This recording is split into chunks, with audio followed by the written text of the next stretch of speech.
சொந்தம் நீயேயானால் எனது சுமைகள் மாறிடும். எனது பலமே நீயேயானால் எனது பயமும் மாறிடும்.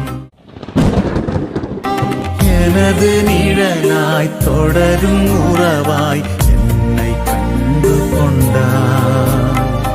வாழ்வு முழுதும் விலகிடாமல் என்னிலே இணைந்தார். பிரேயர் வாரியர்ஸ் மினிஸ்ட்ரி இன்றைய வாக்குத்தத்தம் ஓசேயா அதிகாரம் 12 இறைவார்த்தை 6.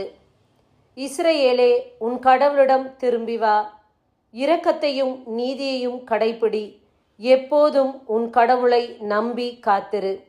அன்பார்ந்தவர்களே, நாம் இன்றைக்கு யார் யாரையோ எதையோ தேடி ஓடிக்கொண்டிருக்கிறோம்.